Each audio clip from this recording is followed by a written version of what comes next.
자동차 등 불법 사용죄입니다.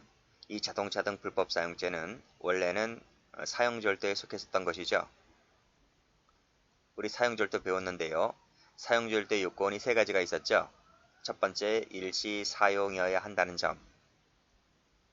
두 번째, 단순 사용에 그쳐야 한다는 점. 세 번째, 반환 의사가 존재해야 한다는 점. 그러면 이 세 가지 요건을 모두 갖추게 되면 불가벌이 됩니다. 그런데요, 이 사용절도라 할지라도 자동차 같은 경우에는 고가잖아요. 고가이기 때문에 별도로 처벌을 할 필요성이 느껴졌기 때문에 95년도에 이 조문을 신설합니다. 그래서 사용절도의 요건을 모두 갖췄다 할지라도 이 자동차 등을 함부로 끌고 다니게 되면 자동차 등 불법 사용죄로 처벌한다 라고 하는 것을 봐두시면 되겠습니다. 그래서 성격을 보시게 되면 본죄는 원래 사용절도인데 처벌할 필요성이 있기 때문에 예외적으로 처벌할 조항을 만들었다는 거예요. 따라서 이 자동차 등 불법 사용죄가 되려면 절도죄에 해당하지 않을 때에만 인정되는 겁니다. 만약에 절도죄가 되면 형이 더 높아요. 절도죄는 6년이지만 자동차는 3년이거든요. 그래서 형이 더 높은 절도죄로 처벌됩니다. 즉 일시사용이어야 하는데 일시사용이 안 되거나 단순사용이어야 하는데 단순사용이 아니거나 반환 의사가 존재해야 되는데 반환 의사가 존재하지 않거나 했을 때에는 그 대상이 아무리 자동차 등이라 할지라도 그때는 뭐가 된다? 그때는 요 XXX가 되면 그때는 절도가 됩니다. 절도, 이 부분도 전부 다 제가 사용절도 시간에 전부 다 말씀드렸습니다. 자, 그래서 다음 페이지를 한번 가보시면 주관적 요건이 나오는데요. 자, 중요한 얘기 나오죠. 불법 영득 의사가 없어야 됩니다. 만약에 영득 의사가 있게 되잖아요. 그러면 이것은 절도가 되어서 형량이 좀 높게 되는 거죠. 판례도 보시게 되면 자동차 등 불법 사용죄는 영득 의사가 없어야 된다. 만약에 이게 있게 되잖아요. 그랬다면 자동차가 되는 것이 아니라 절도죄로 처벌됩니다. 자, 그런 내용을 하고 있는 겁니다. 자, 다시 원위치 하셔서 지웁니다. 조문갑니다. 자, 권리자의 동의 없이 이 자동차 가로 열고 자동차, 선박, 항공기, 원동기 장치, 자전거가 이제 오토바이입니다. 꺽쇠로 갈아 닫고 일시 사용에 그쳐야 됩니다. 만약 이것이 일시 사용이 아니라 장기간이 돼버리잖아요. 그러면 절도로 갑니다. 자, 이 부분도 시험 나온 적이 있는데요. 상습범 동그라미, 미수 동그라미. 이 자동차 불법 사용죄는 상습범 처벌 조항이 있다는 것을 알아두세요. 기출입니다. 기출. 미수도 있고요. 기출입니다. 자, 됐습니다. 자, 객관적 요건. 자동차, 선박, 항공기, 원동기 장치, 자전거인데 일반 자전거는 아닙니다. 일반 우리가 레저용으로 타고 다니는 자전거 있잖아. 그건 아니고 오토바이입니다. 오토바이지만 일반 자전거는 빠지고요. 열차가 들어오지 않습니다. 항공이 들어오는데 열차는 들어오지 않는다는 것도 참고로 봐두시면 되겠습니다. 나머지 건 읽어보시면 됩니다. 자, 판례 갑니다. 판례를 가보면 다음 페이지 한번 가볼까요? 자, 반환 의사가 존재합니까? 존재합니다. 그리고 일시 사용에 그쳤습니다.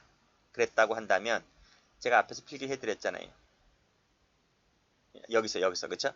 여기서 1번, 2번, 3번 할 때 일시 사용, 단순 사용, 반환 의사 존재, 그쵸? 그 부분이기 때문에 아하, 이것은 사용절도 요건을 갖췄구나. 그래서 대상이 자동차이기 때문에 자동차 불법 사용죄가 되는 것이구나. 이렇게 정리하시면 되겠습니다. 자, 그래서 가보시면 사실관계 한번 읽어볼게요.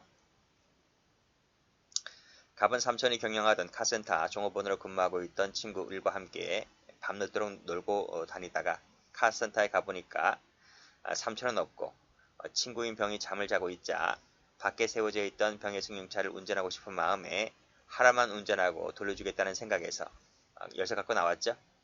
그렇죠? 그래서 며칠 동안 돌아다니다가 불신검문에 걸렸다. 갑과의 대책은 뭘까요? 하는 겁니다. 자, 근데 여기 하루만 운전하고 돌려주겠다는 생각으로 차를 끌고 나갔는데 실질적으로는 며칠 동안 끌고 다녔습니다. 불신검문에 걸려서 붙잡혔다는 거죠. 판례가 뭐라 했냐면 삼촌이라 했으니까 삼촌과 조카 사이잖아요. 그렇다 보니까 이 반환이사가 존재하는구나 이렇게 보았고, 비록 며칠이긴 하지만 우리 판례는 이것을 이제 일시 사용이라고 봤던 것 같아요. 왜? 삼촌 조카 사이다 보니까. 만약에 삼촌 조카 사이가 아니고 남남이라고 했다면 이것은 당연히 절도로 갑니다.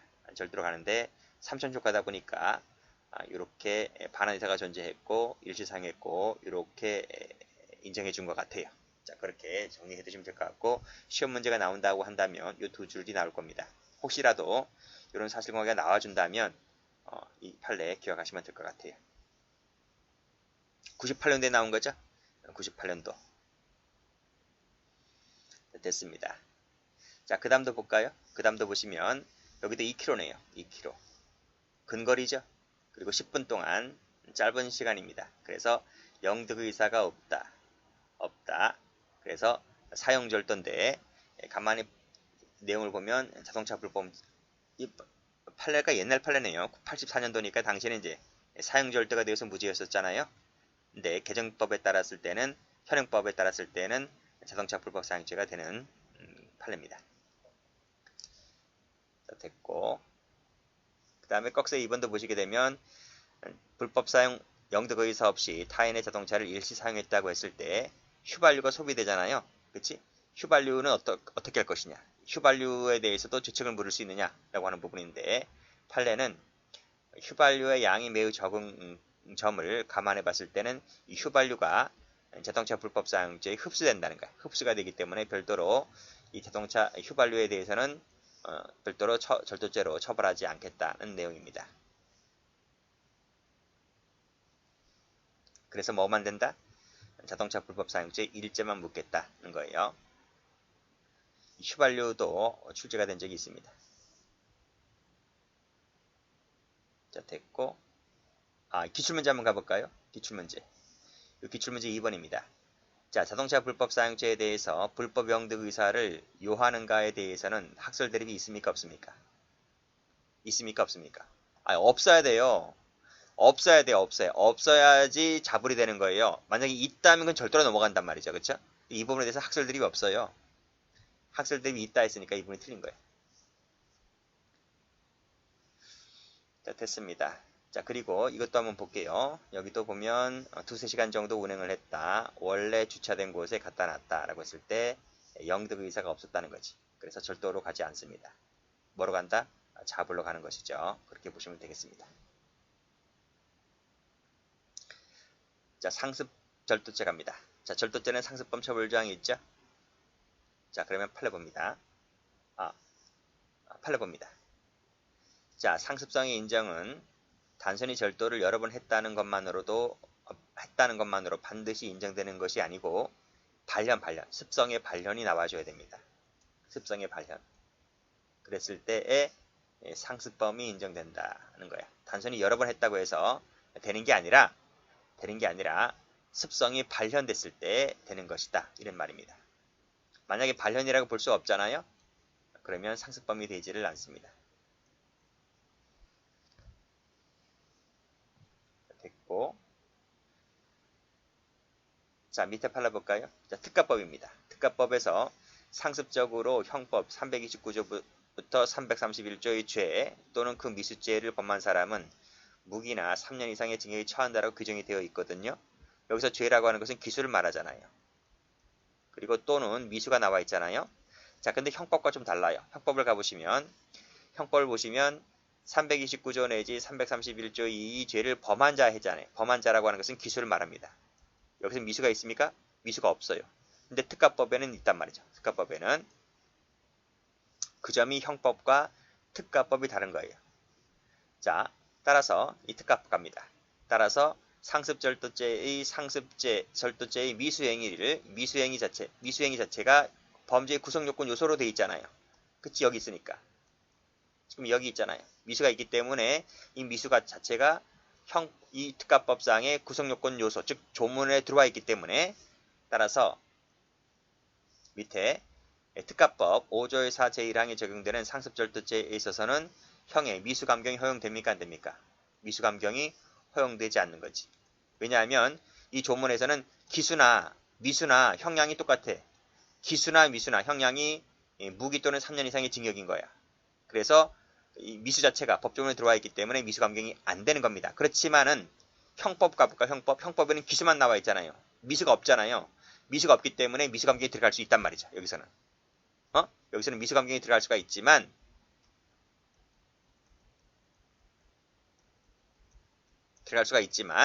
특가법에서는 미수 자체가 조문으로 들어와 있기 때문에 미수 감경이 안 된다. 그래서 형법과는 다르다. 형법과 다름 이렇게 필기를 해두시면 되겠습니다. 기출된 적 2번 있습니다. 받으세요. 자, 그리고 밑에 판례 볼까요? 밑에 판례는 우리 총론 시간에 배우는 건데요. 자, 3번의 특수절도가 있었고 2번의 특수절도 미수가 있었습니다. 그리고 1번의 야주절이 있었고요. 1번의 절도가 있었는데 전부 다 상습적으로 반복된 거네요. 자, 상습범위라고 하는 것은 포괄일제잖아요. 포괄일제는 가장 중한죄의 가장 중한죄로 처벌하잖아요. 그쵸? 그럼 여기서 가장 중한죄가 뭐겠습니까? 일단은 여기는 특수절도고 특수절도 미수잖아요. 그럼 기수가 무겁지 미수가 무겁나요? 그치? 그쵸? 그래서 일단 미수는 탈락. 야주절이 무겁습니까? 특수절이 무겁습니까? 특수절도가 무겁죠. 야주절 탈락. 단순절도가 무겁습니까? 특수절도가 무겁습니까? 특수절도가 무겁죠. 결국 살아남은 것은 이것밖에 없어. 그치? 그래서 상습 특수절도가 되는 거지. 맞죠? 그래서 상습 특수절도죄의 포괄일죄가 됩니다. 이 죄의 가장 중한 죄가 상습 특수절도가 되기 때문에 그 죄의 상습범, 상습 특수절도죄가 되는 겁니다. 나머지 죄는 여기에 다 흡수가 되고 마는 거죠. 그것이 판례입니다. 다음 판례. 자, 여기까지 위에는 참고로 받으시고요. 자, 여기서부터 볼게요. 상습, 절도 등의 범행을 한 자가 추가로 자동차 불법을 사용을 했습니다. 그러면 이 죄 따로 죄가 각각 되겠습니까? 아니면 이 자동차 불법 사용이 형이 좀 더 낮잖아요. 작으니까 이 죄는 여기 흡수가 되고 말겠습니까? 여기 뭐라고 했어요? 여기 상습범은 포괄일죄라고. 그래서 가장 중한 죄의 일죄로만 처벌된다고 했었잖아요. 근데 여기가 상습범이잖아요. 그쵸? 그랬을 때는 별도로 경합범 처리하는 것이 아니라 이 형량이 낮은 이 죄가 형이 무거운 상습절도죄에 흡수가 되고 이제는 사라집니다. 그래서 밑에 보시면 자동차 불법 사용죄는 상습절도에 흡수되고 사라집니다. 별도로 이제는 처벌하지 않습니다. 이것도 시험에 많이 나왔기 때문에 정리를 해두세요. 여기까지만 보시면 돼요. 필요 없고 마지막에 3줄짜리만 보시면 됩니다. 이 부분만. 자, 밑에 판례는 우리가 주거침입죄 할 때 풀었을 것 같은데 이 판례. 그쵸? 필기를 제가 어떻게 해드렸나? 329조가 절도죄라 했잖아요. 그리고 330조가 야간 주거 침입 절도죄였고